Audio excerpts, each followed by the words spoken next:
Well, hey, hello out there. How you doing today? I hope you're doing good. It's a rainy day in Atascadero.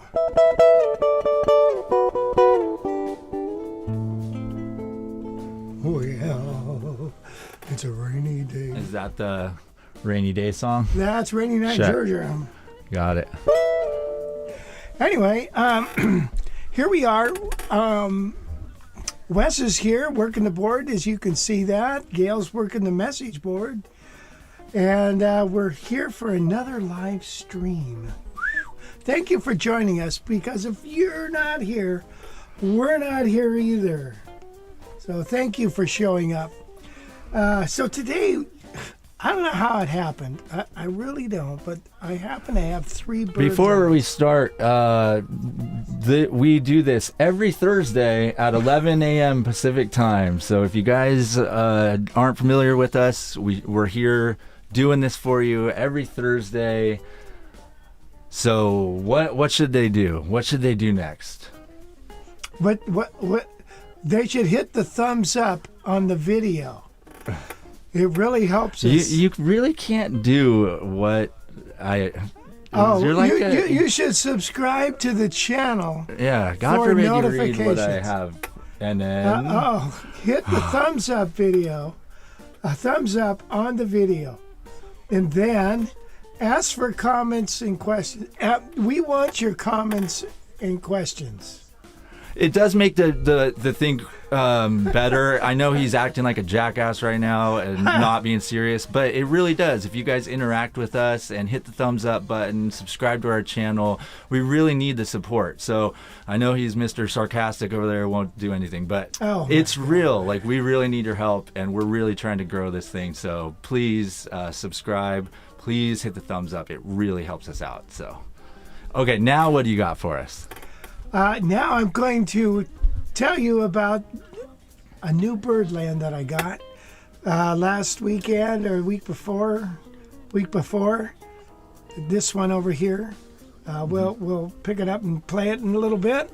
And that's a 68. This one here is a 60. I don't really know. I know it's with the cutaway, so it's a 66, maybe 65, 67, 68, maybe 69. I don't know. I can't read the serial number. And then I've got this other one over here. What was that, 2011 or 2014, wasn't it? Yeah, that's the red one behind you. Yeah. So we're going to talk about all those birdlands. The birds you fly on. The birds can fly. And then we're going to talk about the Heritage guitar that just showed up yesterday. See that one there? Up there? That just came in yesterday, and brand new 575. And actually, that was ordered. I just called them up a few days before and said, "Can you send me one?" And they said, "Yeah, we have one we can send you." So we really lucked out. I asked for Eagle Classic. No, we don't have any. Yeah, so this is the factory. So anyway, but they were kind enough to send us that 575. So, And those things are kind of hard to come by. I've heard of a couple people waiting since October to get theirs. a 575? Oh no, maybe that was the Eagle Classic. Is that, Yeah. So can you just order an Eagle Classic and it'll come right away? Or I mean a 575? Well, no, I just got lucky. And sometimes I said we wanted it for the fest. I feel like somebody ordered one from not a Classic, but a 575 too, and they were From Sweetwater, yeah, waiting months. they've been waiting forever. Yeah. Well, we have the Jazz Fest coming up, and I said it would be for that. But and that's what I said we're going to do with the other ones, except they all sold. So it's like they sponsored us, so we got to have some Heritage guitars there. But anyway, right. so we're going to get those there. So yeah, last night we had our live class, and we're going to, I guess we'll talk about that a little later on, about rethinking scales, and kind of show you a little bit later on what we were working on. Yeah, it was fun last night. We'll do a little recap, little kind of lesson a little bit later in the show, but it was a fun class. You see all the people there. It's been packed the last few classes, so we're super happy about that. And last night was rethinking scales, so which was a pretty broad topic, but we got an email from one guy who wrote, "Hey, Rich and Wes, just a quick note to express my feelings on the 3 classes I've taken so far. You both have been doing a superb job with content and presentation. I feel like I've gained enough information to keep me busy for 2 years of practice. Lots to internalize. I've also discovered that I've been spending the last 50 years practicing incorrectly. Too much mindless pattern playing without thinking about notes I'm actually playing. So last night was a real eye-opener for me. Keep up the good work. Yes, I will be taking the next class for sure, and probably all of them thereafter." Wow! So that was from Phil, and thanks, Phil. Yeah. Thank you. That was so nice. Yeah, he did say that he wished you would label your files a little bit better, but that's about it. But yeah, so it was a fun class, and that's actually going to be part 2 of a class. So we're going to add another class, another Rethinking Scales part 2 after the Jazz Fest. So and then I'm also working right now on turning these into courses. So I've got this first one right here almost done. I'm like so close, but it's looking pretty cool. So yeah, I just kind of broke it up into sections and put it into this course. So these classes will be available for anyone pretty soon. So this one, hopefully I can get it up and ready for tomorrow. And then the next one, the other 2 that we've done in the coming days. So if you wanted to take part 2 of the scales lesson, then you could do the course version of it first, and then get back on track with the scales, because that scales stuff, a lot of people I think were like, "Wow, what have I been doing all these years? Like, this is way better," and like it just makes more sense, Yeah, I kind of felt that I've been like I was saying last night. I teach the way I was taught, and once I heard somebody say that, I teach the way I was taught, and I thought, well, what if I was taught wrong? Or it just isn't as practical as what I really should be doing. And when I started thinking about it, I realized, number one, people don't play 2-octave scales. I mean, it's good exercise. Don't get me wrong. We have the morning workouts where you're playing 2-octave scales. But do you really do that in a playing situation? No. You play part of scales. You make music with the scales. And you play all over the neck. All over the neck. You don't just play in one spot. You know, some players can do that, play in one spot and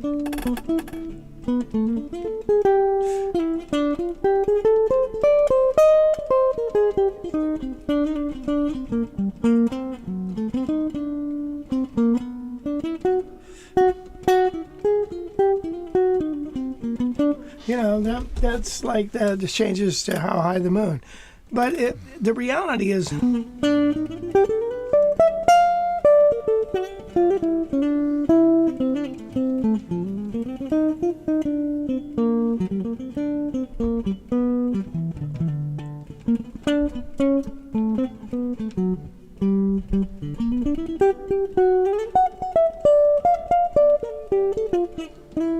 know, you're playing all over the neck.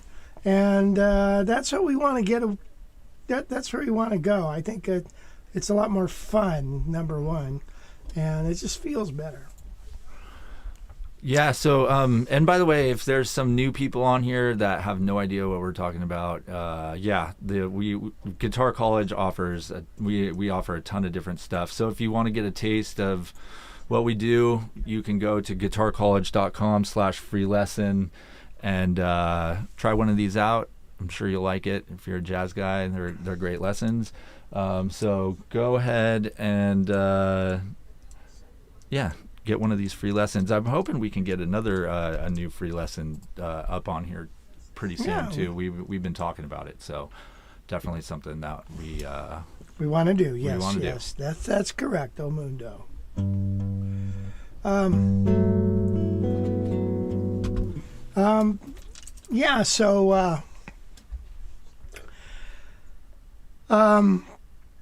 So Wes been working hard on this. Good job, Wes. Good job. Leave a tip for Wes. You are the worst. If you guys want to leave me a tip, that'd be great. Like, I really appreciate what you guys do. You guys are very generous with me, and I really appreciate it. Sometimes I want to rip his head off, obviously, like right now. But easy, boy, easy. Anyway, so I appreciate you guys who give me tips over and over again. So if you guys want to contribute, I really appreciate it. I do put a lot of work into this show. I was up really early this morning working on it. So, yeah. Anyway, and we got a lot of people here today. So let's see who's here at the moment. Before you begin that, I see Brad Malinkowski is there. Great. And Brad was one of my students at GIT. Hi, Brad. Thank you for joining us here. You know what? Brad, you got to come to our Jazz Fest in Buellton. I hope you come. Anyway, okay, go ahead, Wes. Yeah, Merlene Seeley's also here from Cleveland, and Tom from Connecticut. WC Tom. Ray, I see. Yeah, the recordings will be available for purchase. I'm working on them right now, and they're gonna look just for one more. They're gonna look like this. This is the course, and here's each lesson. It looks cool. I'm stoked on it. I was working hard on that. And let's see who else is here. Sorry about that. Tom in Connecticut. Roland Mueller. Hey, Roland in Seattle. He's a accelerator guy. David Locatelli in France. You were his favorite YouTube channel. Gordon in Birmingham. John in Black Hills, South Dakota. Paul P-Man. Hey, Paul. He's in Southern California. Windy, Wisconsin with Rob. How's it going, Rob? Butch Bowles. Hey, Butch. He's up in Washington State as well. Yeah, we did have some buffering issues at the beginning, which was interesting. Justin down in LA. How's it going, Justin? Tim Patchen. He was in the live class last night. Hopefully your back's feeling a little better. He had to bounce out a little early. He had some back issues going on, but I got him all set up with the video recording of the class. Good boy. They're all recorded, so you get to watch the video of those live classes over and over and over and over again. If you take the live class, you get it an hour after it's over. Let's see. Jim Rolfe. Hey, Jim. He was there too. David Bronson was also there. Hey, Jacksonville. Dave, hopefully you got some sunny weather down there. WC Ray's here. Hey, Rodney T. Hey, San Diego. Rod. Don Spain. What's going on in Kansas, buddy? Little Donnie Spain. Yeah, Lee Schill in King City, right up the road from us. He's can't wait for the Guitar Fest. How's it going, Lee? Ed John, peace, baby. Jacob, what's going on, Jacob? He's down in San Clemente. Jay Trailer, please give the nut width on the 3 Byrdlands.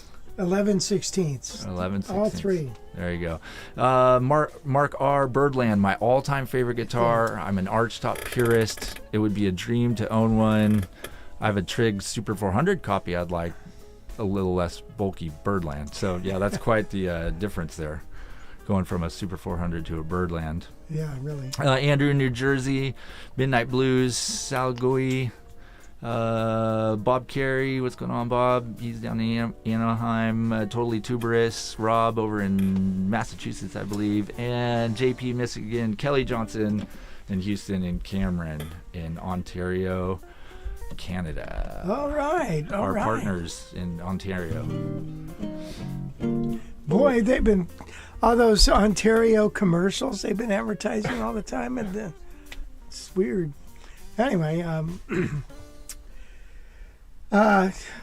very good, Wes. So everybody's here who's supposed to be here. Thank you for joining us. Appreciate it. You know, Gail, I left the rundown in there. I don't know what to do without the rundown. We got to run down. Can we talk about these guitars? Yeah, let's go into this. Okay. This particular one I got a while back. I think you've seen it before.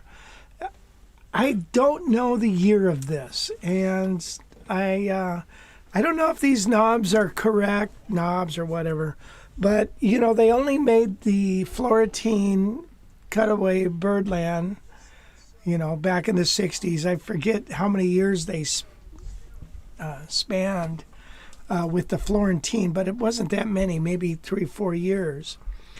And this thing is in beautiful shape. It was stored in a... Oh, thank you, sweetheart.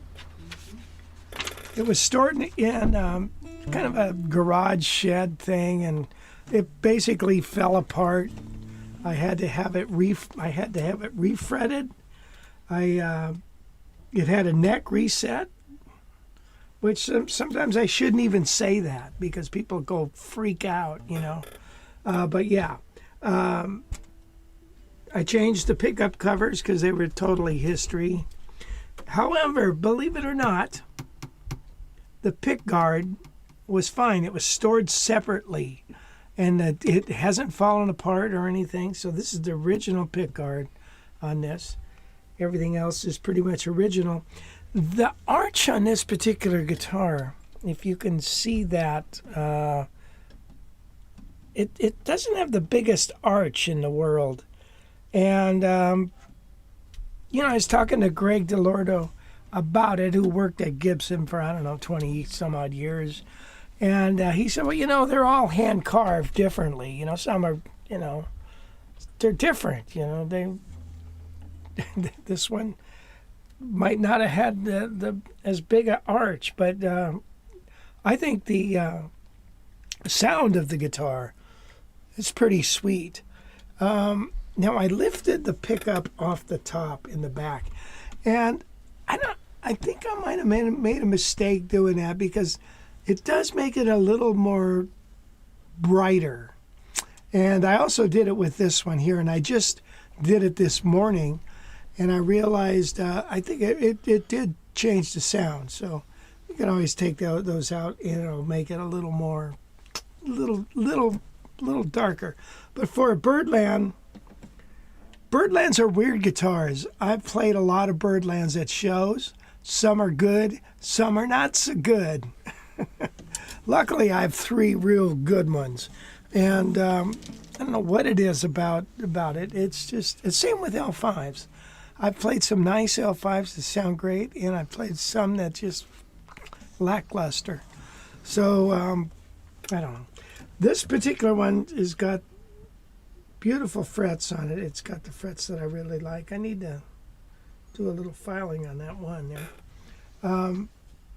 Original tuners, all that stuff. My gut feeling as I'm looking around is this is a 66. Time from Missouri, Oklahoma City looks mighty pretty.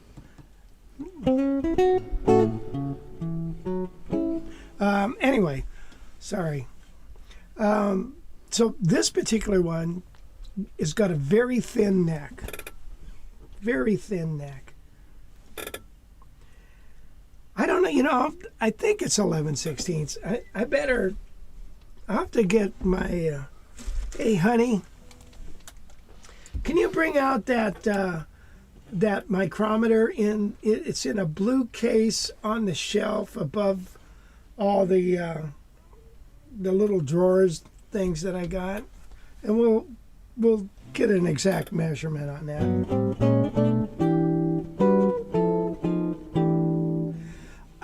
With this overhead, I think this guitar sounds so nice.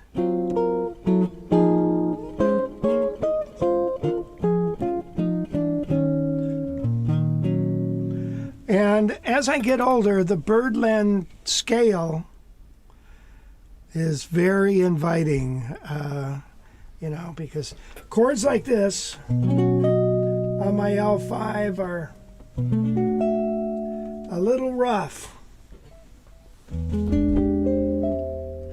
But on the Byrdland, it's kind of nice. So I've had, is Timmy Patch in here? Yeah, he's here. Hey, Tim. Tim, I had a Byrdland Epiphone, and Tim bought it from me. And I've had 2 or 3 of those that I've bought and played for a little bit and then let them go, with the assumption that, well, someday I'm going to buy a Byrdland, you know, a Gibson one. And so now I ended up with 3 of them. Crazy. So anyway, I don't know. This one could be a 66, could be, it's just different. I don't know what to think about the guitar. You see this little dovetail here? Thank you, babe. This dovetail, you see, it looks, I don't know if, typically that tail is a lot longer. So I don't know if this has been refinished here or not. If you look at the back side of this one I know hasn't. Well, you can barely see it up there, can you? Can you see that, Wes? Yeah. It goes down a little longer. Now, again, I talked to Greg about it, and he said, well, it's just the guy who painted it. Who knows? You know what I mean? There's again, these are hand built. You know, these guitars are hand built. They didn't have CNC machines. They didn't have, you know, they had specs, but there was a lot of leeway between things. Talked to Mitch Holder about this guitar when we were trying to figure out what the hell year it is. And so it's somewhere in there between like maybe 65 and 69, somewhere in there. But it's beautiful.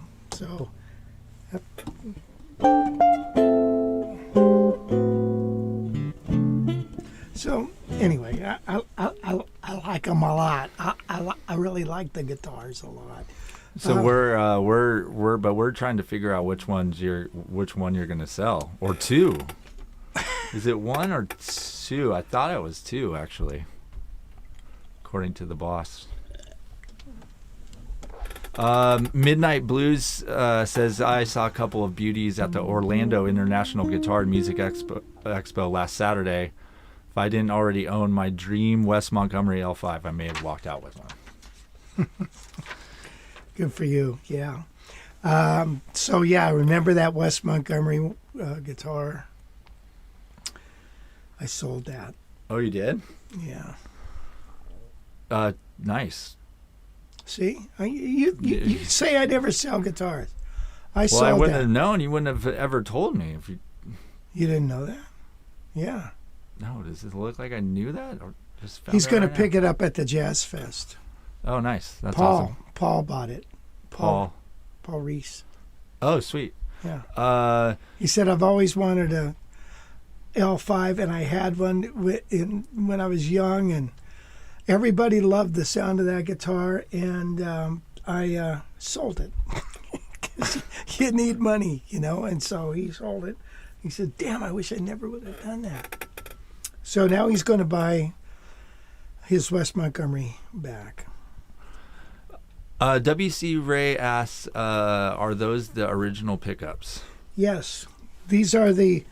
Okay, so that, yeah, they're not PAFs. So that tells me that it's not too old. It's not a 60s, 1960, 61 or something. But it's the patent number ones. They have the patent number. So, but I did replace the pickup covers with some ones that weren't really brand new, so it didn't look awkward, but I just replaced them with some other ones I had taken off another guitar that they weren't too bad. The old ones look like, well, they looked worse than this other guitar. I'll show you this other guitar. And then Butch has a question here. Good question. My first teacher taught me to try out guitars acoustically before plugging them in. He said you can change everything else, but the guitar has to be good. Any advice on how you purchase guitars? Usually I use a credit card.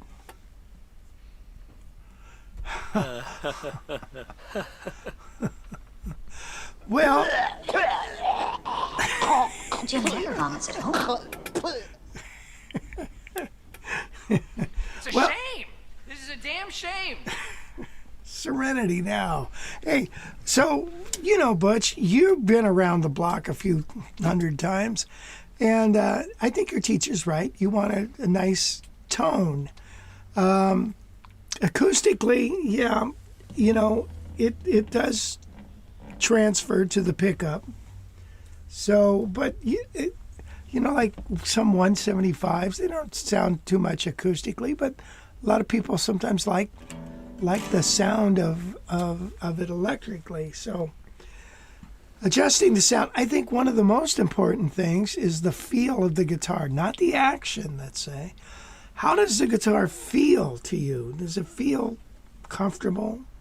Is this too big? Is it too little? Is it too cramped? Is it, what is it? So it's got to feel good. But he's right. A lot of the stuff can be changed. However, the sonics of the box can't be changed. Hello? Let's do some thumping on these. Yeah, we should probably play that thing acoustically too. Okay. Just kind of hear what it sounds like.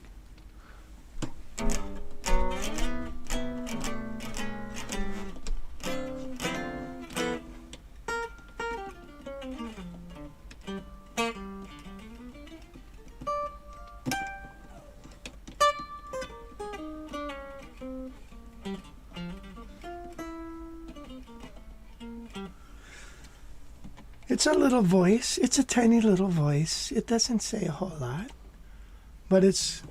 I'm going to take the overhead off a second.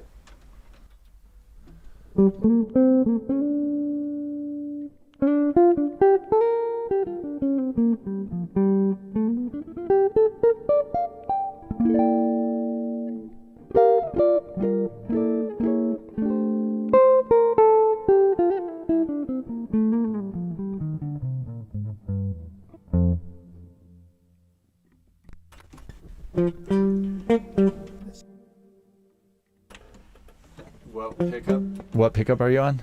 This is, we'll do the back pickup.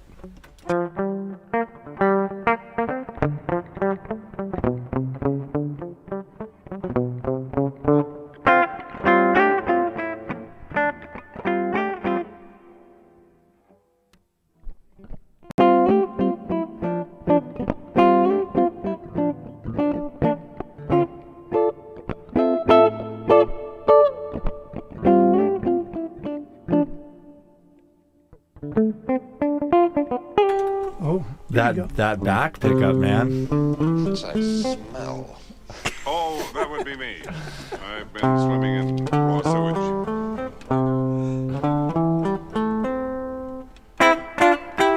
I mean, yeah, I don't know. Never been impressed by the Byrdland.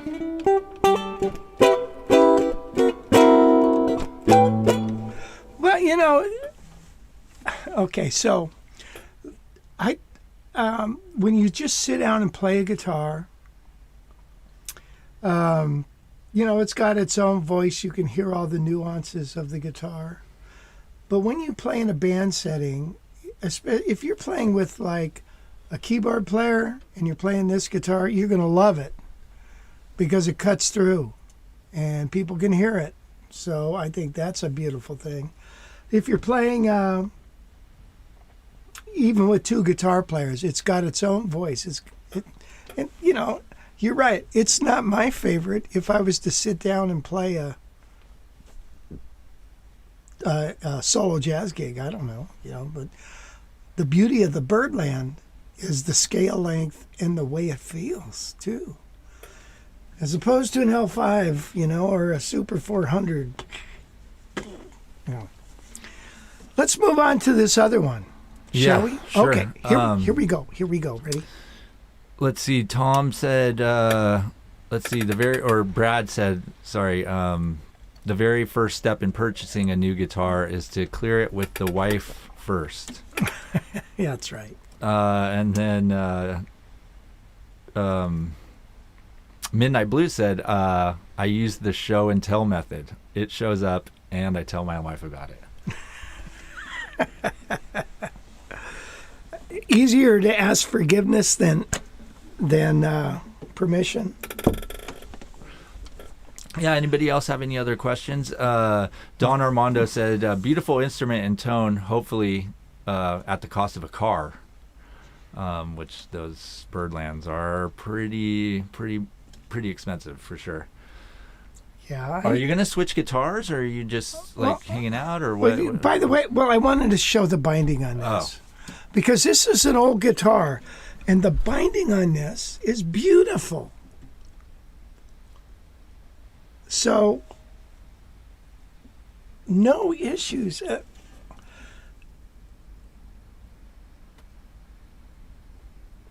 It's crazy. I replaced the truss rod cover. It came with that funky old flat black cover. Have you ever seen those? And it's funny, you know, some guys are purist and stuff, and it's like, oh my God, you can't do that. Yeah, another tip, which I've heard this one before from Sal, is just pick one color of guitar. So your wife doesn't really, you know, maybe notice the difference. That's a sly move. That wouldn't work for your mother. She's too hip. Yeah, no. But it could work for some. It could. You know, I a bunch of red guitars. They all look the same. You know. All right, let's find the nut width on this, shall we? Boy, it's raining like crazy. 1730 seconds. Well, what is that? Wait a minute. Let's go here again. 43/64. So what does that work out to be, Wes? Get your math together. 43. I don't. 64s. I wish you could set these just as wait a minute. 0.67. 0.67. That's what it says. Is that 5/8 then? Maybe this is 5/8.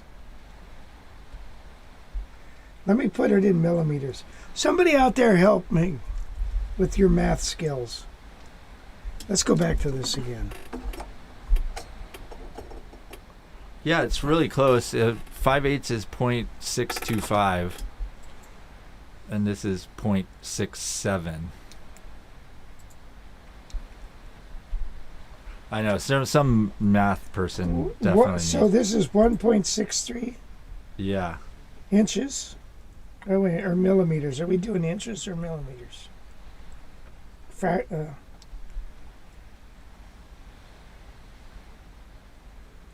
Yeah, I don't know. Boy, it's close to 5/8.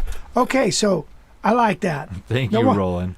Yeah, 0.672. Midnight Blues says, yeah, a little bigger than 5/8. Okay. Tiny little bit bigger. Yeah, than 5/8. No wonder I like it. I like that 5/8 thing. Okay, let's take a look at the other one now, Wes. Rob says if you're concerned about the wife, West LA Music would sell you an old case with a new guitar to make a new purchase look less noticeable. Some wear and tear on the case. No, I've had this. This is the same case. Had this for years. Case. Look at how beat up it is. That's pretty sneaky. I'll tell you what. So this is the new one that you just got. Let's see. Yes, this is a 60. There you go, Wes. Yeah. So this is when we first got it. You haven't really Played it. or done much to it. No, I haven't. I mean, at least I cleaned other it than- up. It still needs to be cleaned up more. Right. And it's like, Jay Collins asked, "Is there a block down the center for feedback control?" no. No. No, sir. Yeah, so it's pickups. Yeah, a little rough. It's a cool looking guitar though. It definitely. Well, they're solid tops, you guys. Solid tops, solid spruce tops, and laminate. These are laminate backs, unless that's one big solid piece of maple, which I doubt. Yeah, that'd be big. I mean, maple can be big, like a coffee table, but so, but I doubt it. I don't know for sure. From what I've learned is usually if it's a two-piece back, it's solid, two pieces glued together. If it's one, it's a laminate, so.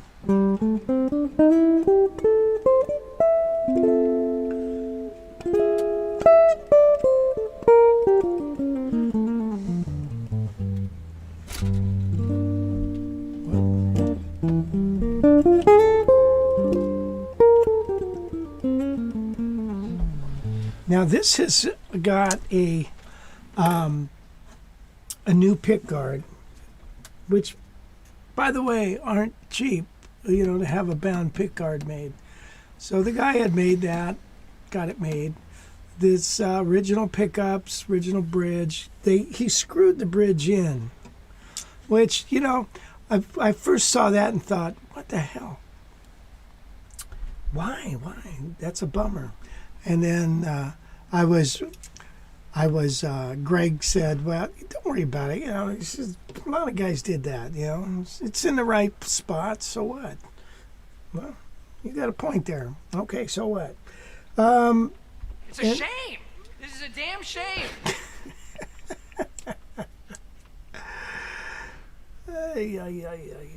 All right. So I cleaned it up quite a bit. It needs to be cleaned up some more. Take the pickups out and clean them up a little bit more. But the guitar is in really nice shape. Now this we know for sure it's a 68. And we have a 68 I have a 68 L5 and a 68 Super 400. I was telling Wes, why don't we do a show talking about the 68s? So the neck is really nice. It's got one spot where it's worn off a little bit right here. Guy played a lot in this shape right there. This thing is beautiful.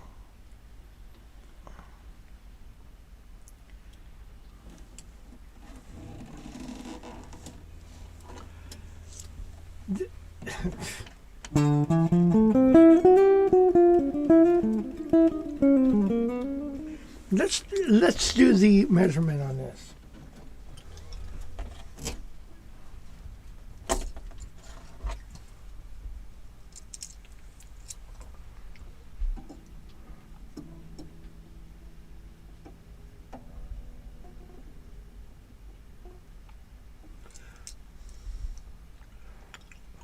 One and 41/64, or 1.6425, which is pretty much about the same as that other one, huh? What was it? 41/64? Yeah. That's 0.64. So it's like right in between 5/8 and the last one. So this one's a little bit bigger than 5/8 as well. Yeah. But not quite as big as the last one. This is smaller than the other one? By 0.03. It doesn't feel like it. Well, I don't know that you'd be able to Feel the difference. feel the difference between Yeah. like a fraction of a millimeter, right? Shit. Yeah, true. So this one, this has the correct knobs. I'm not so sure that the knobs are correct on the other one. I don't know. I don't know these things. And it, for some reason, I think it's called age. I learn these things and I forget them about as fast as I learn them. This hit now. Here's the trip about this guitar. I think it's been refretted. However, there's no fret wear on the thing, and the thing has been played. However, when they redid the frets, I don't know how they did it, but they kept the tangs under the binding. Now, I don't think it was rebound afterwards. It's the way that the frets were cut and put in there. If you look, as we get higher, the frets were not replaced, but it was just down here. So whoever did this work was a master craftsman, in my opinion, who did the fret job on this. So I don't know. This has got what? I love it. This has got the sound, man. You know what I mean? I would be interested to hear these two back to back because I think they sound different. They do. Yeah. They're, Well, for one, the blonde one's got a wooden bridge. are they the same wood? Yeah. Yeah. Everything's the same, but you know what I mean? Everything changes. Everything makes a difference. This has a tune-o-matic with nylon saddles. Get on there. Another thing we should mention is that these guitars, all of them have the same strings. They all have these Chrome Brights, his custom gauge strings. So they're available on our site, guitarcollege.com/strings, if you want them. They're a custom gauge from Diodario. Order them right here on the page. And then it's all going through a Mackie mixing board. Yes. So no amp, same strings right into the board with a little bit of reverb. A little bit of reverb. Yep. Got to have a little reverb.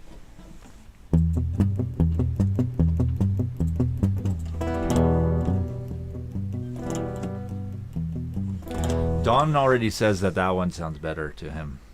Sounds sultry, he says. Oh, Don. You devil, you.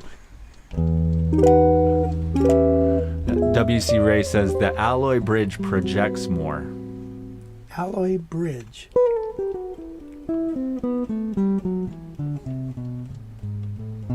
Yeah, this is closer to a fuller sound, I think. I don't know. Don Armando says that is a nice spruce soundboard with that, but wider range in its annual rings. That usually is promising for plenty of harmonic content and responsiveness. Wow, Don. That's Wow. a lot of words. It's annual rings. What is that? Can break that comment down for us there, Don. What are you talking about? Because it's probably pretty interesting. So, but I've never heard of annual rings. It's not anal, is it? Annual? Annual rings. Annual. Okay. Yeah. So, one thing I got to say about this, the other one has a little higher fret, which makes it faster, but it's going to be a little tinier. This has a little lower fret, so you get a little bit of the fretboard. So I think that darkens it up as well. So, what about the fretboard on those? Is it the same radius? Because Rodney was wondering if you have a preference of radius. He asked fretboard radius preference, for example, 7.25 or 12. What's best for solo jazz? I don't know. You look at your finger, and my finger is 7.25. That's the radius of this finger. So I think that's why Fender put that radius on there, on the old Fenders, Leo.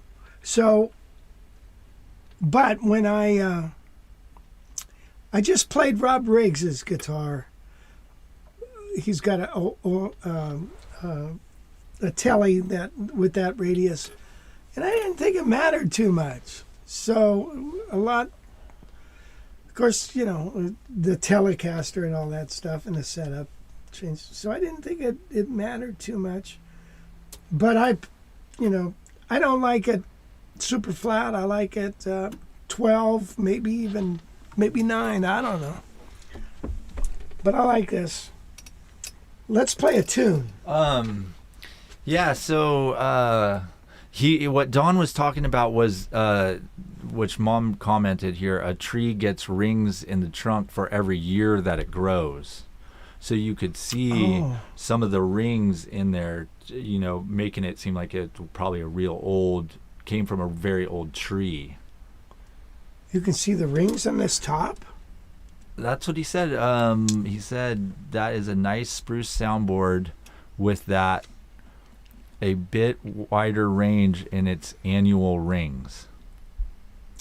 Oh, so I see what you're saying. The wider range would be a younger tree, right?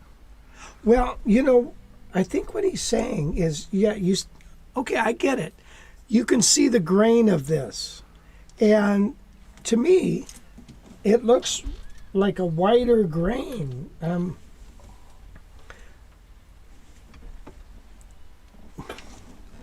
could be wrong, but yeah, you can see the grain of that. That's what he's talking about. Right.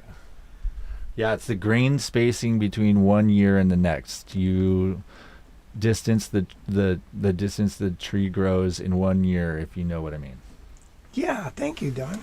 Now this one, do you think that the grain on this one is tighter? Can you see that, Wes? Kinda. You could spin it around to this camera and be better. Hold on, I'm juggling this. Wow. It's hard to see on there, but you can. It's not doing the best job. You kind of see it. Yeah, it is tighter though. That's why it's harder to see, I think. Yeah, it's tighter. Get in there.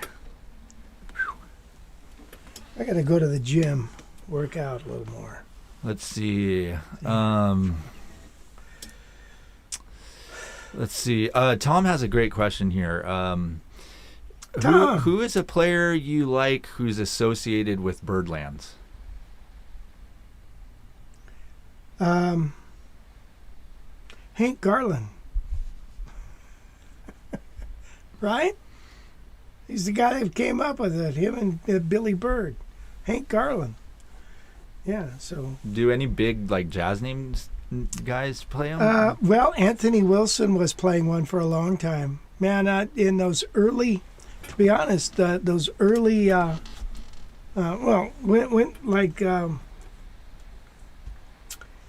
I first heard Anthony playing with Diana Krall, I thought, man, that tone on that Byrdland is like nothing I've ever heard out of a Byrdland before. And I went to a seminar, and Anthony played it, and it was freaking great. Now, I think his is a 59. And then he got a handmade guitar for somebody gave him, and he started playing that. I felt it didn't have that rich tone that he was getting out of the Byrdland.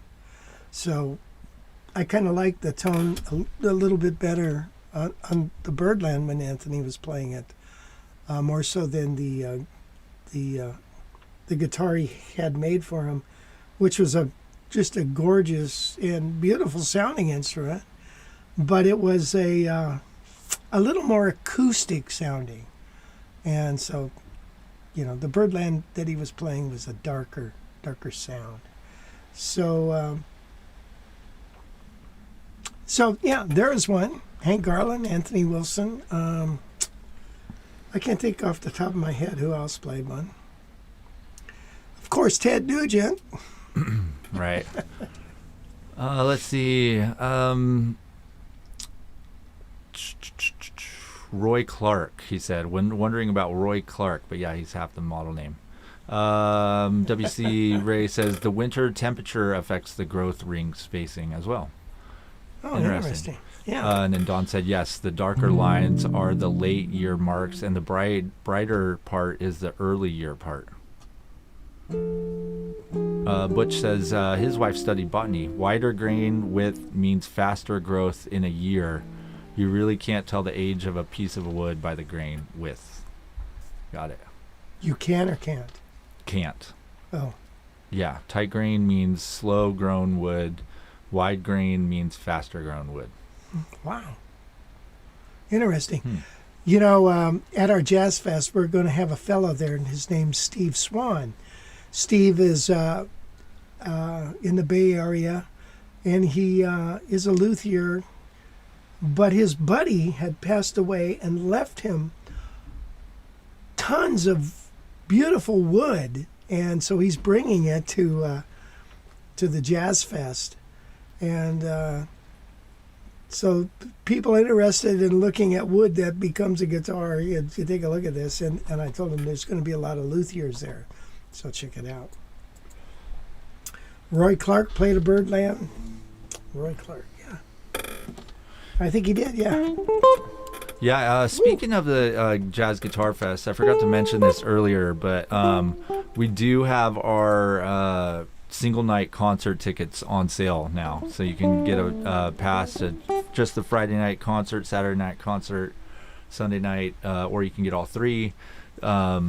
And if you come a little bit early to the concerts start at 7, doors probably open around 6, so you can walk through and maybe check out some of the guitars before the concert starts. So go there, jazzguitarfest.com.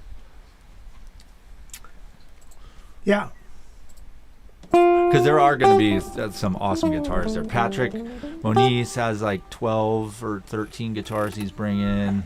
We're going to have a bunch, and then all the luthier guys are going to have some. And then, is there another used, like a dealer type, that's going to be there? Well, I'm trying to get Mark there, and then Harold. He's got some nice guitars. So. Yeah. So anyway, we're working on it. For sure. Let's see. Any other questions here? Looks like we're good. Oh, so Anthony has a Montaloni guitar. Yeah, Oh, well, that guy's a great builder. Wonderful builder. Okay. Yeah, so...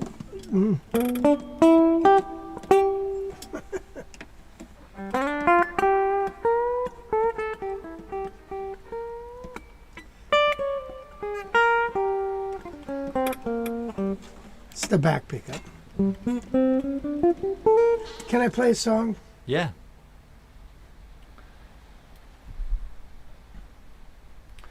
Okay, I'm going to play a song.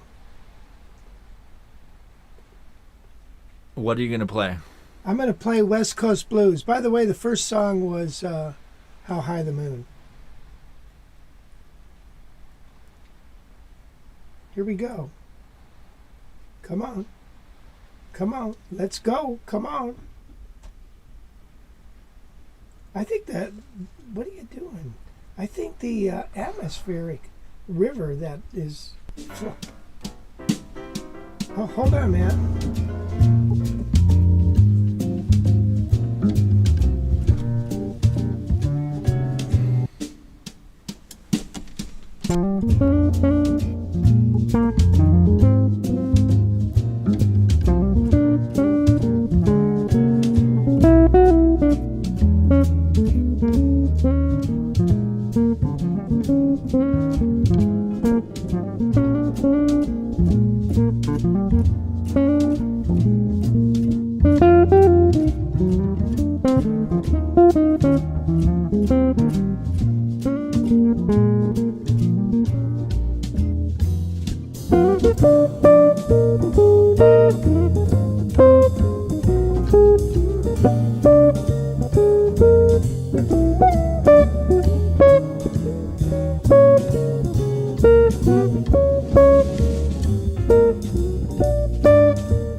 Well,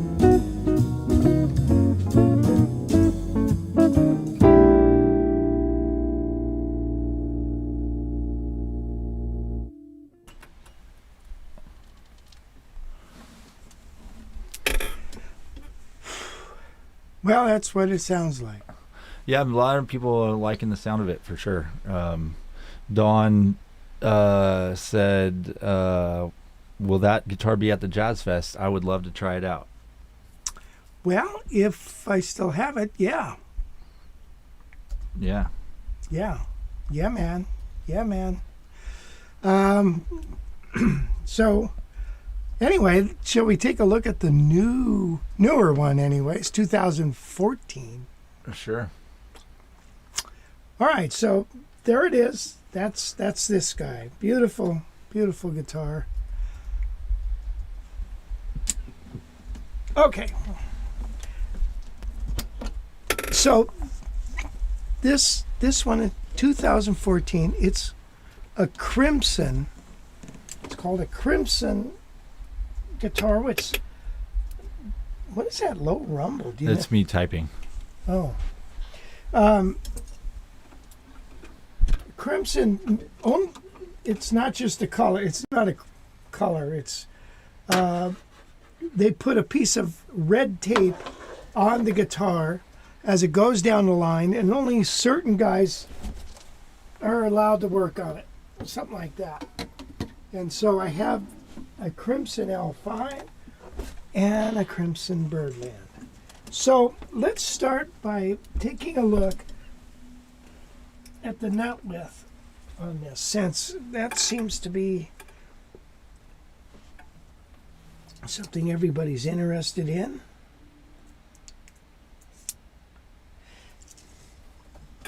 It sure feels wider. All right, this is 93 and 128. Got it. So 17. So yeah, that's definitely wider. It's 0.72. Yeah. So what is that close to? 11/16? No, it's close to 1 3/4, isn't it? Yeah, that's not. Yeah, I mean 3/4 would be 7/5. So it's kind of right between the two. Yeah, between 11/16 and 3/4. So Greg DeLordo was, when I saw him at the guitar show, he was going on and on about this guy. And he said, man, I really like the neck on this. It's got a little more substantial neck. Let's take a look at the beauty of it. So this particular guitar, again, hasn't been played much at all. It's just a beautiful guitar. Now look at that back. Now that is a solid back. Yeah, baby. Look at that.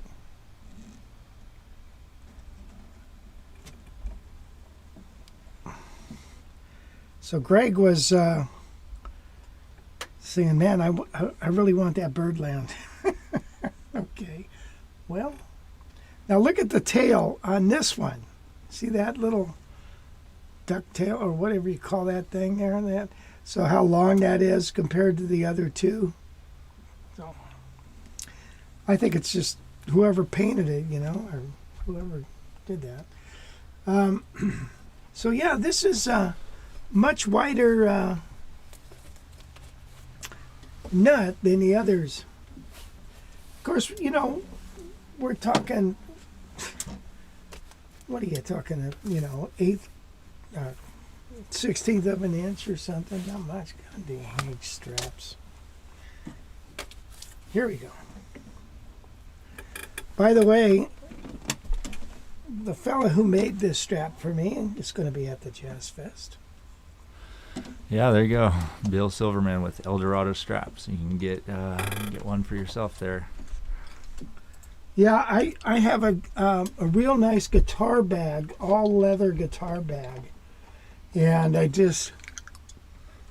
the zipper broke for the second time, and took it into a leather shop, and I'm looking at This is our calling portion. Wow, this thing is sure been. Well, it's not you, is it? Call from wireless caller. Can you hit the end on it so it doesn't ring anymore? Mom got it. Man, this thing got sharp. Let's see. We Love Sergio Mendez asked, would you use a flat wound set of strings on an acoustic Gibson L7? I would. But, that's me. I really don't like the sound of... And I put those flat wound strings on your, what is it, L1 or something like that, Wes? That little acoustic guitar of yours. Right. And I used it for recording, and I thought it made a big difference. Sounded fine, sounded great. It had that warm, that mid-range sound. And so...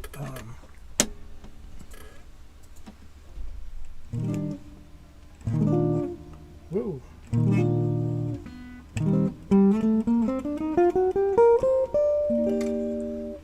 Got a nice tone, doesn't it?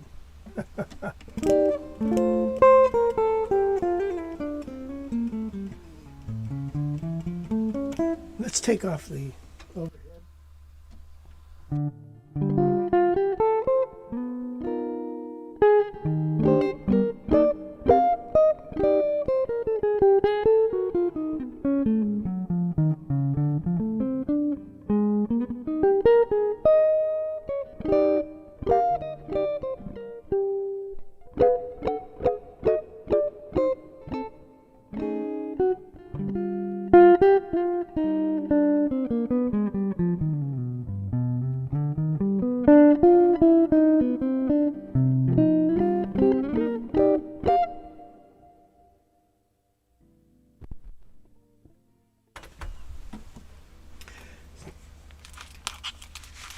So there it is.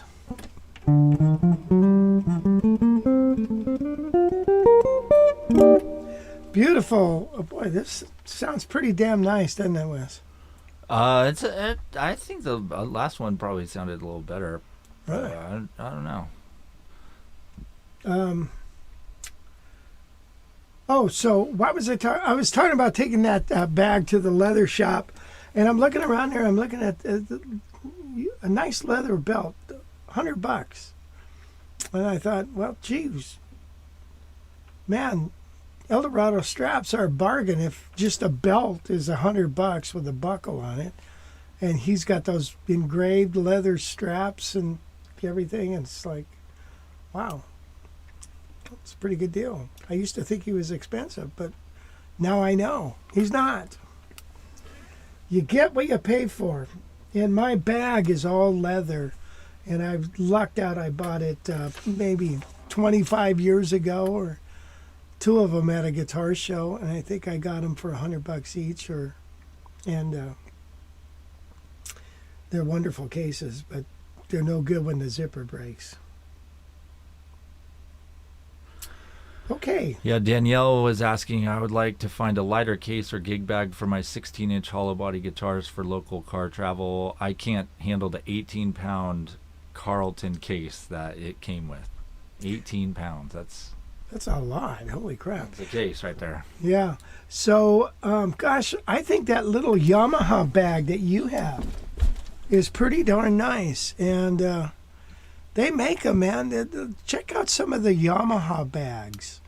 I think they're gas and oil mix, but they're a nice bag. And as long as it's got support on the neck, and stuff. And I've taken that one and flown with it, and I thought it was really, I felt the guitar was very secure and not a problem. That was for an acoustic guitar too, by the way. Yeah, but I just put mine in there. So anyway, let's play a tune on this. You want to? Yeah, W.C. Ray said the Florentine shape being different affects the tone. Absolutely. I think I heard Doyle Dykes say that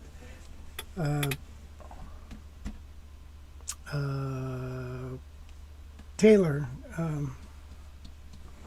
Bob Taylor Guitars said, this is valuable real estate right here.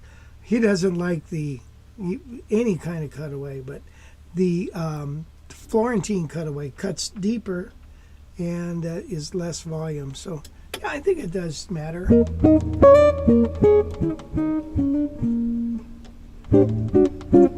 Wow. Dang, that's nice. This is going to be hard to figure out which one to sell.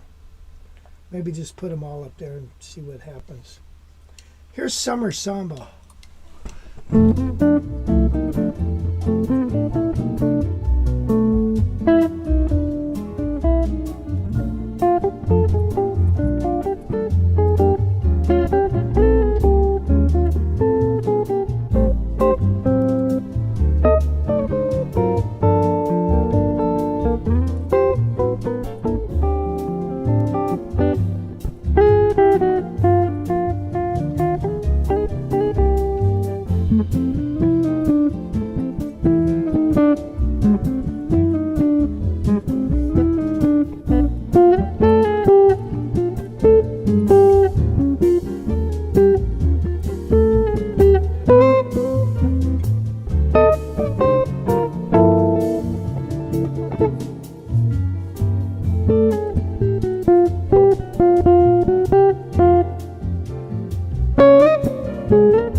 WC Ray says that one hasn't been broken in as much as the Sunburst. The tone isn't as sweet.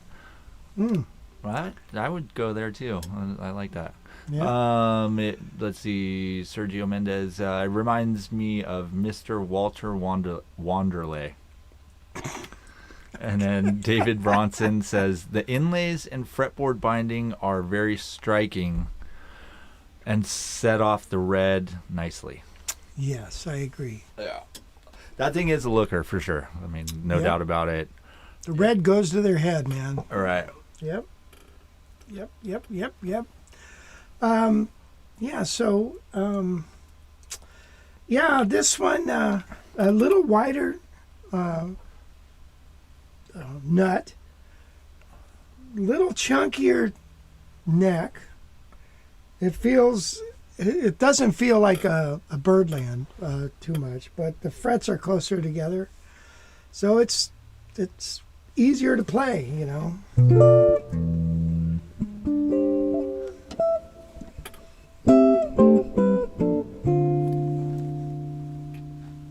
Here's the pickup. Let's shut that up.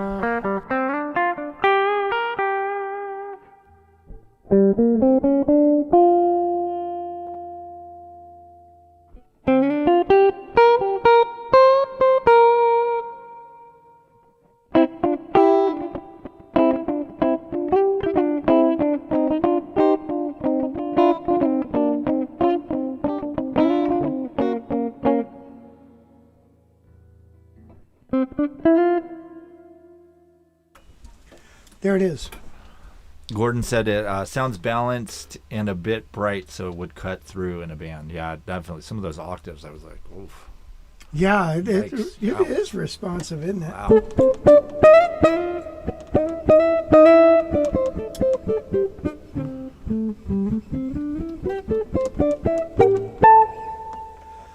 Yikes! Yeah, a zinger. Yeah, but that's cool, man. WC said it's overbraced. Interesting. Overbraced. Well, Howard Roberts, I've read, always said it's all about the bracing. The wood and the bracing. Hey, Wes, why don't you tell him about... What? the classes coming up? Okay. Yeah, and we're going to be doing a recap of last night's Guitar College live class. Was a lot of fun. If you missed it, we talked about rethinking scales. Showed you a bunch of different types of scales and different ways to play them. This is what it looked like here. Pretty fun, pretty cool class. But you get a PDF, a couple PDFs in this last one. There's a few backing tracks. I think you had 4 backing tracks for practicing, and then you get the video recording. So after the lesson's over, the video recording of it goes into a folder, and you download it, and you get to have it forever. However, if you miss these classes, I'm going to be turning them into these little new courses right here. We have a new platform for some of these new type of videos. So I'm going to get the very first live class up hopefully by tomorrow. And then you guys can hopefully catch up on some of them. This arpeggio class here was really, really extensive on arpeggios. They run about 2 hours long, and we take a break in the middle, so you get a chance to stretch your legs and your arms and grab something to drink. So it's a good deal. $44 get you in. Guitar College live classes is the place to sign up, and yeah. We got one more on the schedule right now, and that is on, let's see, I need to refresh this.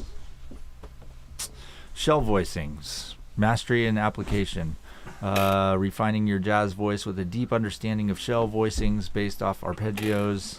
learn diatonic substitutions, create inversions. It's going to be great. 13 days, 5 hours. You see the countdown. So get your ticket, $44. That a boy, Wes. Hey, so It takes you like 30 minutes to like. what? I said it takes you like 30 minutes to like. Alright, here we go. Oh, let's get that wire done. Chill. Get the wire done. Get this. Chill out.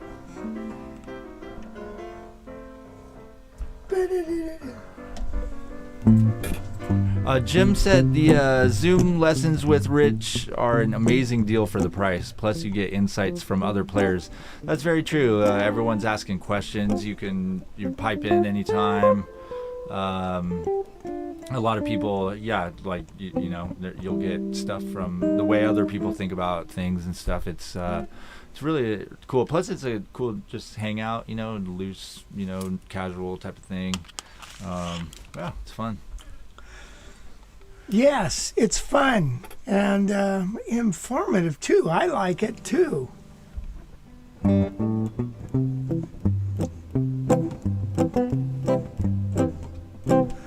Okay.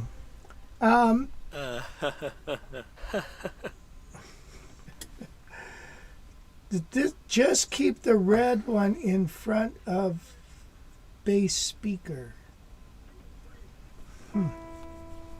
Okay. Oh, you know what, Wes? I wanted to show the guys this. We were going to show them a recap of the thing, I thought. We're going to do that now? Okay, let's do it now. All right, so what we talked about was really two things, talking about tetrachords, which two tetrachords make up a scale. You have an upper and a lower.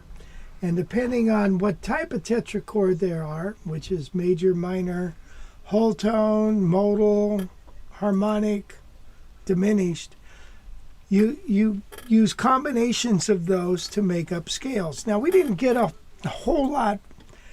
We got 2 hours of stuff.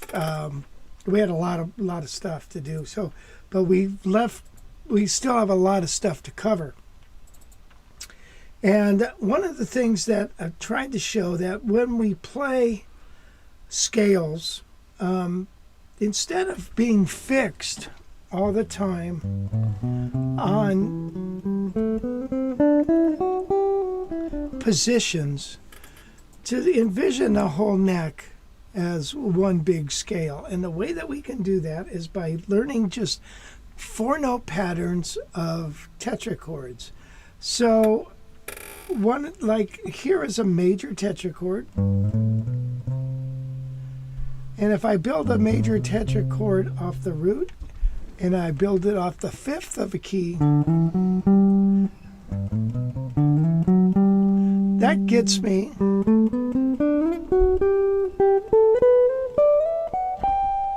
a 3-octave scale, and it's the same exact fingering all the way. In other words, when I play this scale, I'm using different tetrachord fingerings. But when I play it like this, it's the same fingering. 1, slide, hammer, slide. Now, when I play it like that, it's got a little more soul, as opposed to picking every note. Or even if you play it like that. Now, as we go through the guitar,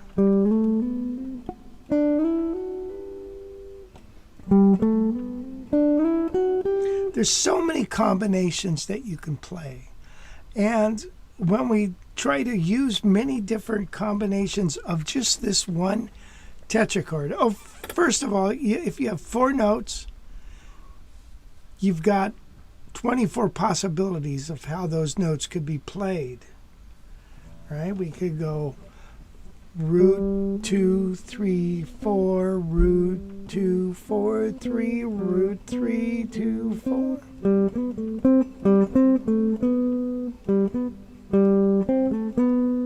So there's many ways of playing it. That's number one. Number two is we want to be able to, when I force myself to move,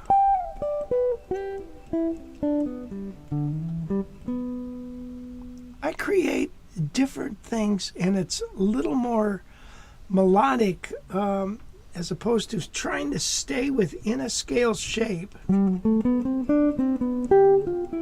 and try to make music with this scale shape. It's almost harder to just jump around than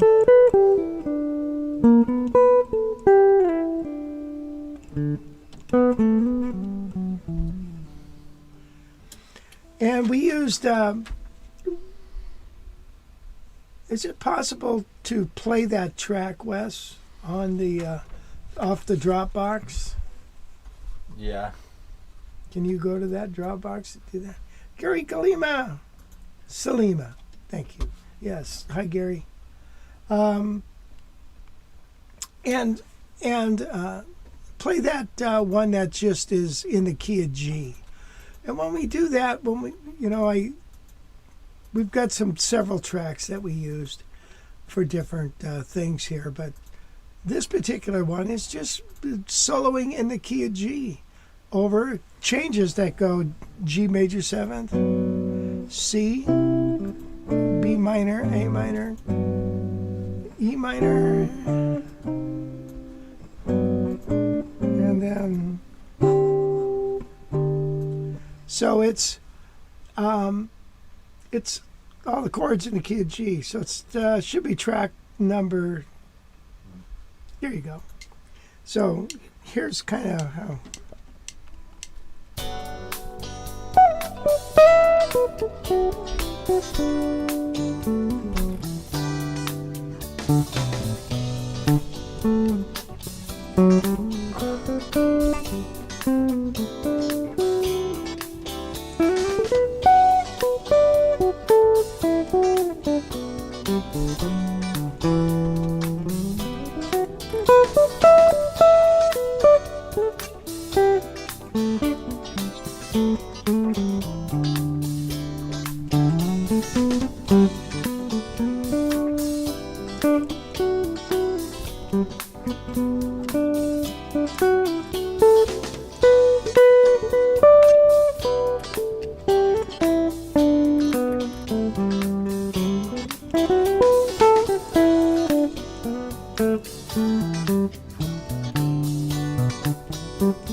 See, you're playing all around the neck, and whenever you move to different shapes, different things in the key of G, you see the whole key of G right here, and you play differently in each position. It's just easier than, let's say, limiting yourself in the box.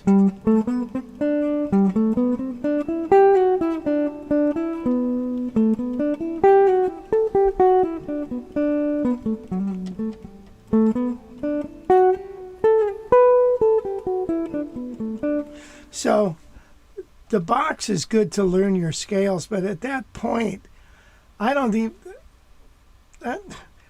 think it's that great a way to learn the scales, to be quite honest. You end up playing a motor pattern, and you're not thinking about what you're doing, what you're playing, what your target notes are. You're just wiggling your fingers. When you do it this way and make yourself play all over the neck, you're thinking target notes. You're thinking at least the root and the fifth, okay? And then you're just jumping on them and then seeing what happens. It's kind of a weird experience. So it's that's what we kind of did. We did it with a few different scales. And so that's the gist of it, being able to look at the neck, seeing whatever key you're in all over the neck. Why don't you talk about this music real quick too? You have this special grid thing that you've kind of started using. Yeah. So the grid right there shows a tab position, which is the bottom grid, and then we have the notation, and then we have a visual fretboard grid. So I think it's pretty cool because just the tab, you don't get the mental picture of the and guitar players like to look at patterns, and so I think it's pretty cool actually. So these tiny little makeup of now, like that one there, measure 7. It looks like this. Look at, here's a go ahead to the fretboard. See, normally you would go right, but that changes fingering. Do you see what I mean? The first tetrachord is this. Then I move this finger up and play the second tetrachord. Same fingering. Start on G. Same fingering. This, because of the B string exception, is different. So you see the fingering is still the same.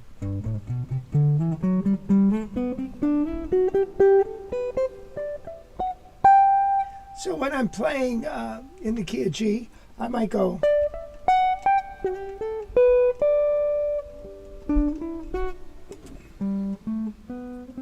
You know, if I use that fingering. But there's many ways of playing the scale. I could go. Then.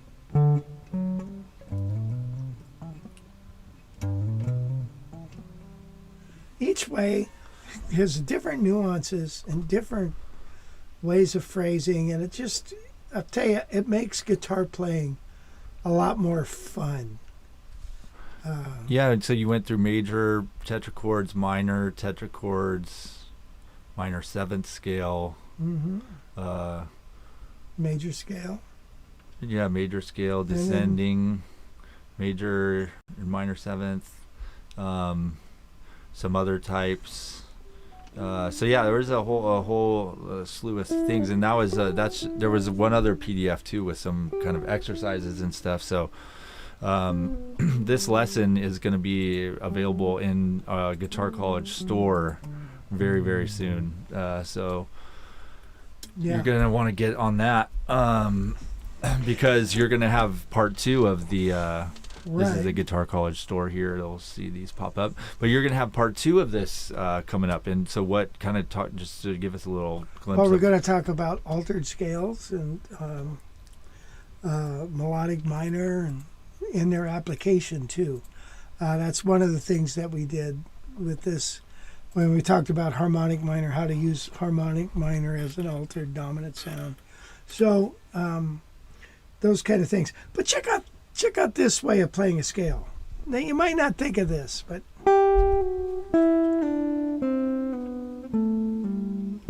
whoop.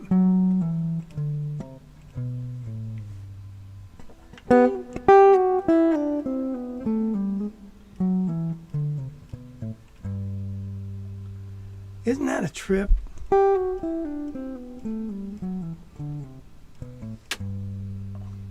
So it's kind of easier to play and get your mind thinking. There's a fine line between your brain and your no brain and a no-brainer. Like you want to have finger memory, but then you also want to not rely on that all the time. You want to rely on making music. So there's kind of a balance there that sometimes is hard to achieve. But this is a way of breaking out of the cage system. Yeah, and so and all of the lessons so far have had that the chord grid thing, the visual. Sergio Mendes said he really likes that visual. Oh. So yeah, it is pretty cool. It does make it, even for me as a guitar player, I can relate to it much easier than the tab. Tab's so hard. I mean, I know nothing about notation, but tab, I don't know. But what is interesting though about those scales, especially that one that you just played, where you're kind of going like up the neck, it sounds better. I mean, flat, plain out, simple. Yeah, it just sounds better. Well, it's got more soul. Yeah, I mean, it just.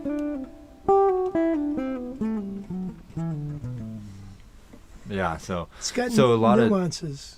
a lot of tips and tricks to that. So what we're gonna do is we're gonna get this last night's lesson uploaded for you guys soon, hopefully in the next few days, and then you guys can run through it in the course, and then sign up for Rethinking Scales Part 2 coming up after the Jazz Fest at some point. So next month. So you got a month to work on this. And get it under your belt, and then there's also a couple of them on arpeggios that I'm working on, rethinking arpeggios and then stacking arpeggios, and then we also have the one last one on the calendar itself, which is shell voicings, coming up on the 19th.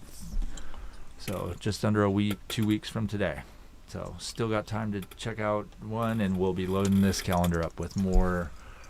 Very, very soon. Just got a lot of Jazz Fest stuff going on.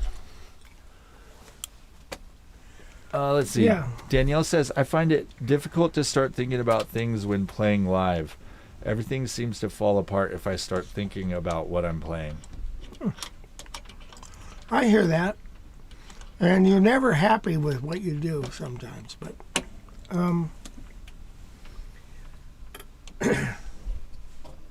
it's not so much you're thinking like, you go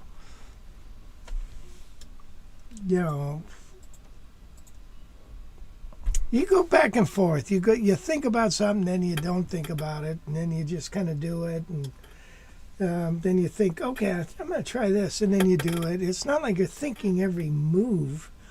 One note leads to another, and once you kind of get into that this note, now what am I going to play? Oh, okay, now what? So things just kind of fall into place once if you do it enough, like anything else.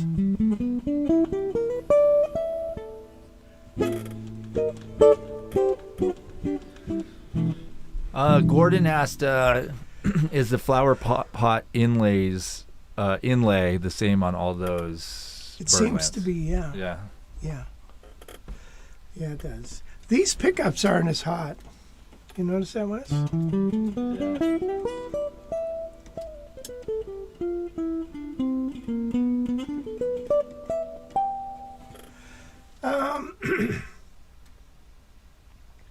Okay, so try to join us for the live class. It's fun, right? It beats watching 2020 or CIS, Miami, whatever. Come and join us. You'll have fun, learn something, and ask questions. It'd be nice if you could join us. Yeah, and we're gonna start offering some different times. So right now they've only been on Wednesday at 6 p.m., which I know makes it pretty difficult for you guys over on the East Coast. So we will have some new times after the Jazz Fest, like probably late morning type of thing, early afternoon, late morning. So hopefully that will accommodate people who can't do the Wednesdays. And I don't blame you. It'd be late night. Starting that at 9, I'd be like, oh my God, I'm fried right now. I cannot even think. I'll check the video recording in the morning. Which a lot of people do that. They'll come on and then they'll leave halfway. They're just like, I'm toast. So, yeah. Right on. Okay, I wanted to mention this stuff that this guy from Florida came over and brought me a bag of these things. It's called Stage Fix, and it's a nice guitar polish. Yeah, they also, in the bag he gave me, has a drum. Has drum polish and all that stuff. It's a, there you go, Stage Fix. But check this out. This is some fretboard stuff, fretboard nut. Anyway, explains on the back, cleans the fretboard, penetrates deeper. It's humidity displacement. It's like an oil. Oils your fretboard in a pen, which is kind of nice. You can just kind of like use it as a pen. And then here's their cleaner, string cleaner. Let's try this out, shall we, Wes? Try the string cleaner here. Here, you open this. Attaboy.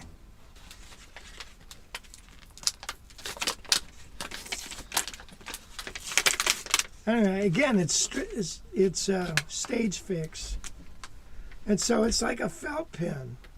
And you clean your strings.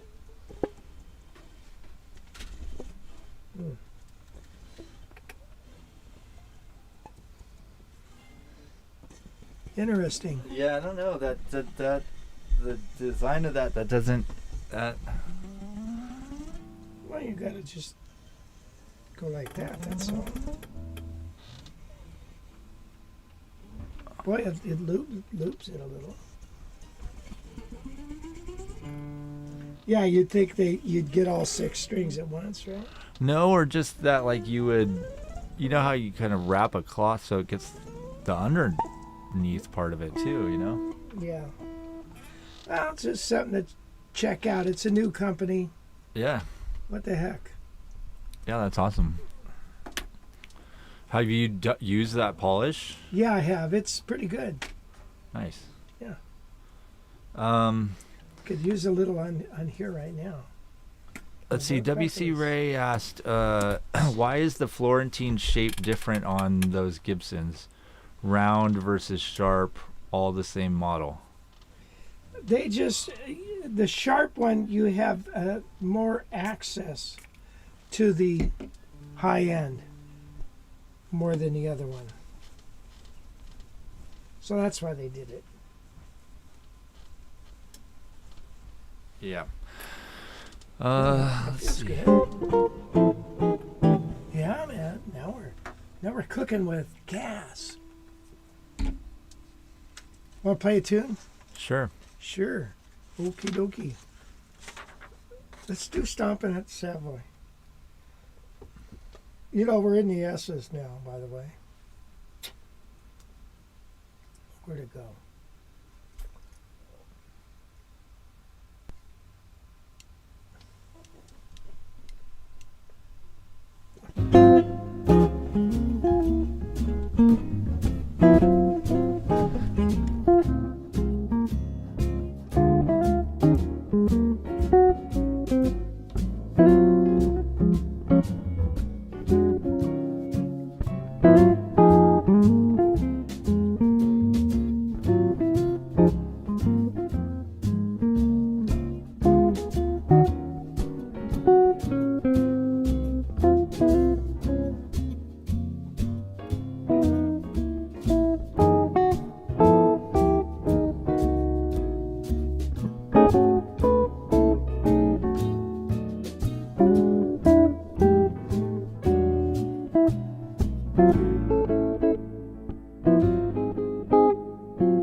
never know where it's going to end. Anyway, isn't that a cool little tune? I don't have a lesson on that. I've been meaning to do that for actually a year or two. And it's all written out and everything. Just got to go in and film it. Yeah, because that was one of the songs at the workshop, right? Yes, it was. It was. Fun little tune. Fun little tune. Such a groovy little thing. Groovy. It's a groovy thing, and it's in D flat. So D flat, people shy away from the D flats, and the G flats and the A flats. The bottom line is when you start thinking about altered, like let's say melodic minor up a half step, well, that would put you in against a D flat altered dominant chord. That would put you in D melodic minor, which is very easy to play. As opposed to in the key of C, you would think of a D flat melodic minor. A little more thinking power needs to go into that one. Make sense? Yep. Oh, good. I'm glad it does. So anyway, yeah. Any other questions out there? Anybody? Doesn't look like it at the moment. So maybe we should start wrapping her up. Okay. So Don Spain says, midnight, I just used lemon pledge and wash hands in warm water before I play. Works better for me. Yeah, always wash your hands before you play, and you don't have to worry about your guitar getting dirty. But lemon pledge, I guess a lot of car guys use pledge when they're at the car show and they need a little something to spruce it up there. They'll put some of that on there. It's crazy, huh? Like I'll be. My gosh. Anyway.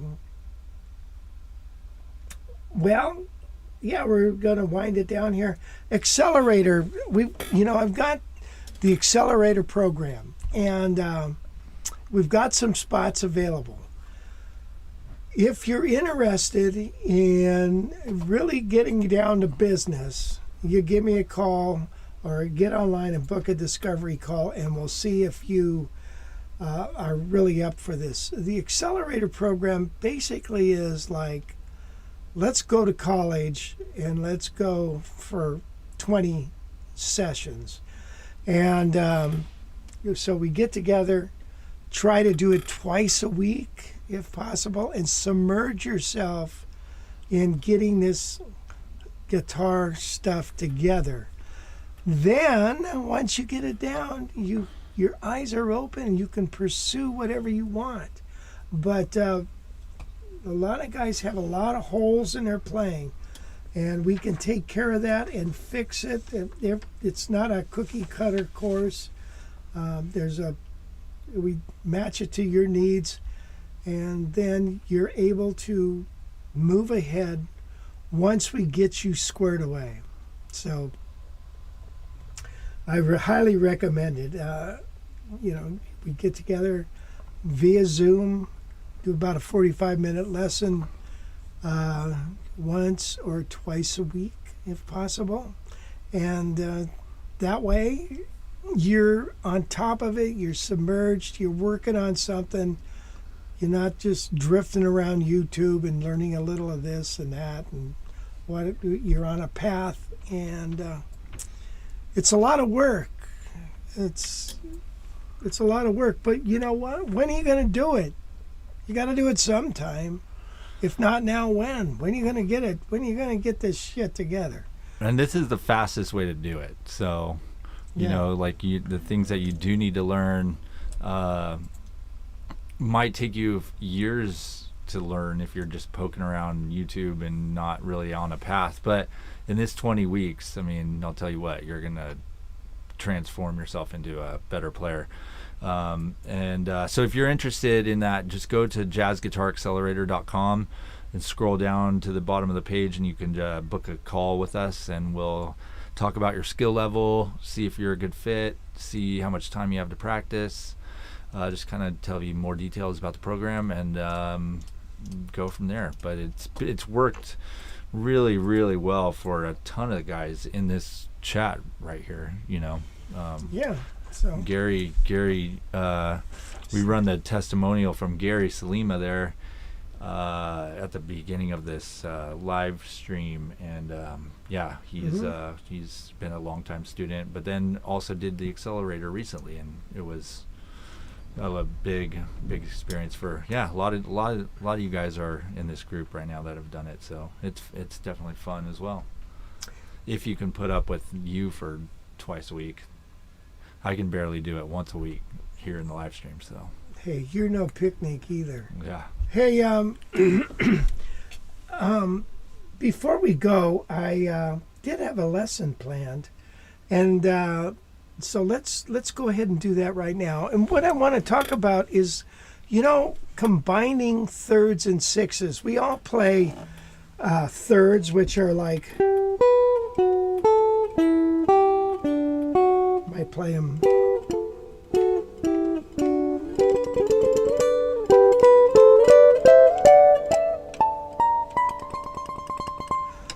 Or sixes. We always play sixes, right? Now, what about combining thirds and sixes? In other words, first play a third, or let's see. Let's play a six first, and then a third.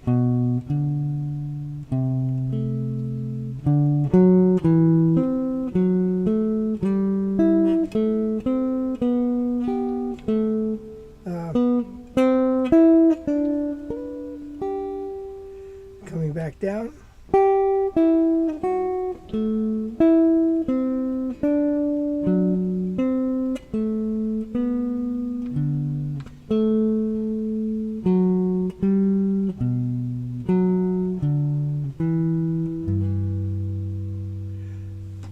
That's basically thirds and sixes, but if I look at it between just a couple of strings, I can get this.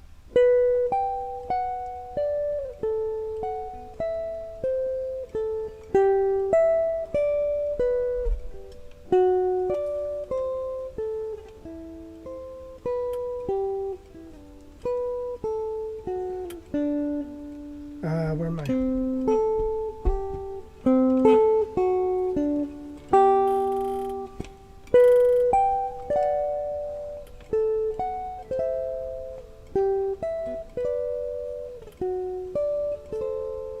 That pretty?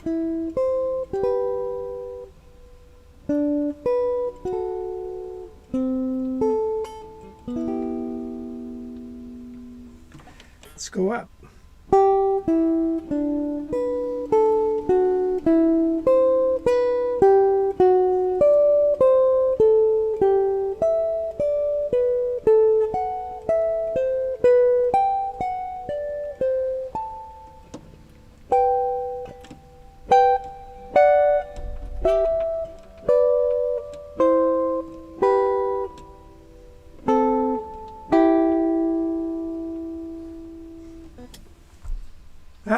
It's kind of a mind teaser to be able to do that.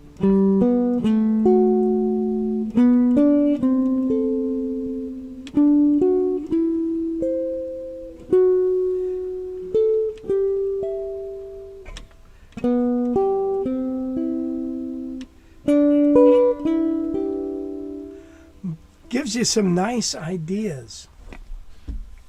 So I do have a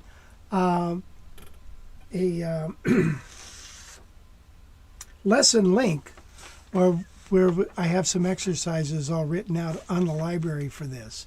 So you might want to check them out. It's fun. It just kind of gets your mind thinking a little bit. So there's a link to the lesson in the chat there for sure at the Guitar College Library.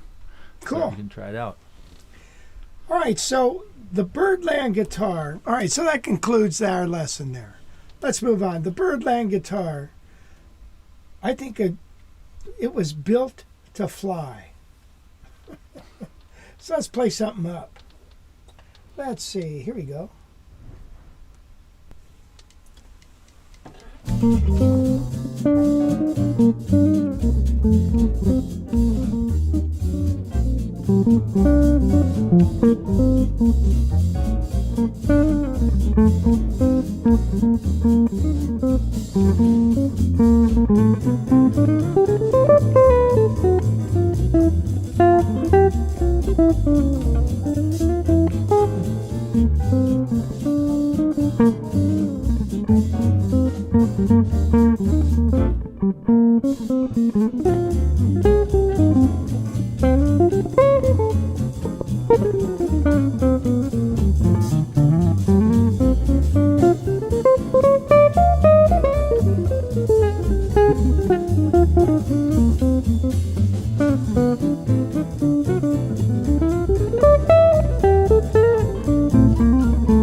Okay, you guys. Well, I want to thank you for joining us. I really appreciate it.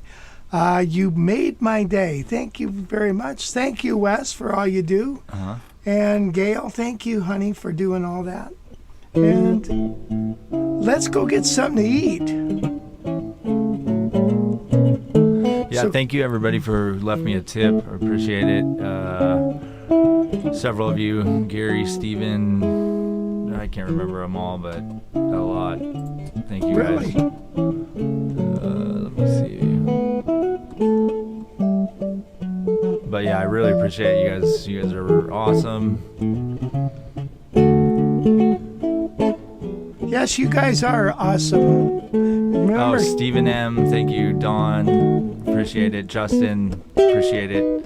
Yeah. Don't forget, guys, get your tickets to the Jazz Fest so you can see all these Byrdlands in person. and then we have the workshop coming up, which is really the learning place to be.